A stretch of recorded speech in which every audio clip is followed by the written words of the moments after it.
제가 일단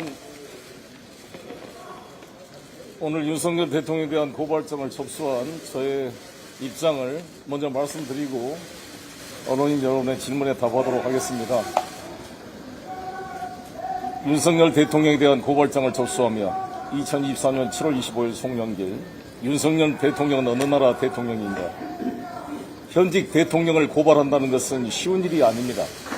대통령을 지지하든 지지하지 않든 간에 나라의 발전과 국민의 안전을 위해 나라를 대표하는 대통령을 가능하면 도와주고자 하는 것이 우리 국민의 기본적인 심성일 것입니다. 저도 마찬가지입니다.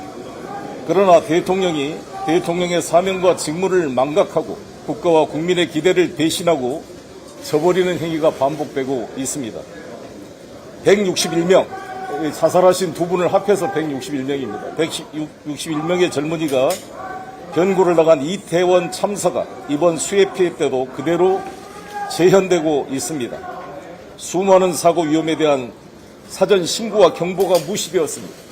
사고가 난 이후에도 제대로 책임을 지지 않고 있습니다. 피해자들과 국민의 가슴을 후벼 파는 2차 가해 망언들이 횡행하고 있습니다.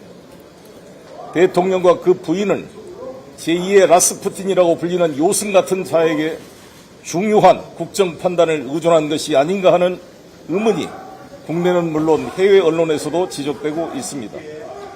러시아 제국의 멸망을 촉진시켰던 라스푸틴의 악몽이 떠오릅니다. 대한민국의 안보와 국민의 안전을 책임질 대통령이 자기 나라와 국민보다 일본의 총리처럼 행동한다는 비판이 커지고 있습니다.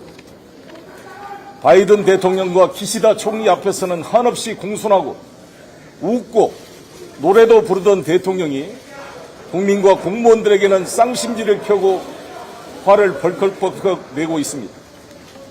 미국 의회에 대해서는 욕을 하면 안 되고 한국 국회는 욕해도 되는 양 행동하고 있습니다. 일본과 군사협력 강화로 불필요하게 러시아, 중국을 군사적 적대국으로 몰아가고 남북관계는 최악이 되어 한반도의 군사적 긴장 고조와 핵전쟁의 위험이 커지고 있습니다.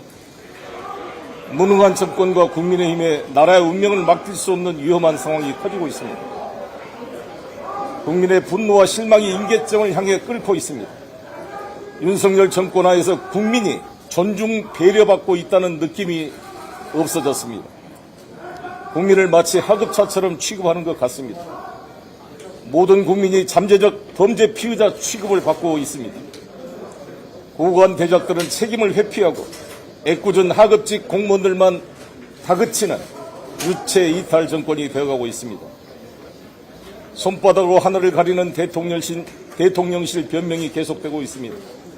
이에 대해 바른 말을 하는 국회의원은 안 보이고 간신들만 넘쳐나고 있습니다. 국민의힘 국회의원들의 윤석열, 김건희 대통령 부부에 대한 용비어천가는 낯뜨고 보기가 부끄러울 정도입니다. 경기가 안 좋아 못 살겠다는 국민의 원성이 높아가고 있습니다. 대통령 처가의 양평 고속도로 게이트와 대통령 장모의 법정 구속을 보면서 춘향전에서 탐관오리 변학도의 학정에 암행어사 출두를 기다리는 백성들처럼 국민의 분노가 임계점을 향해 끓고 있습니다. 국민의 통합이 붕괴되고 공정과 형평이 붕괴되고 있습니다.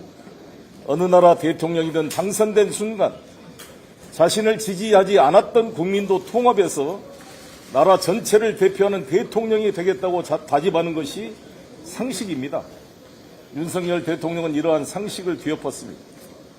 자신을 수차례 죽이려 했던 박정희 대통령을 용서하고 박정희 대통령 기념사업에 협력하고 자신에게 사형 선고를 내렸던 전두환조차도 용서하면서 국민 통합을 했던 김대중 대통령을 생각합니다. 2002년 당시 800억이 넘는 불법 대선 자금 차떼기를 주도했던 이회창 후보를 기소조차 하지 않았던 노무현 대통령을 생각합니다. 윤석열 대통령은 지난 대선 때 0.73%라는 근소한 차이로 졌지만 깨끗하게 승복하고 승리를 축하해준 이재명 후보를 선거법 위반으로 기소했습니다. 2년 전 전당대회 돈봉투 논란 녹취록을 기초로 별건 수사를 통해 저 송영길을 올가매려고 안간 힘을 쓰고 있습니다.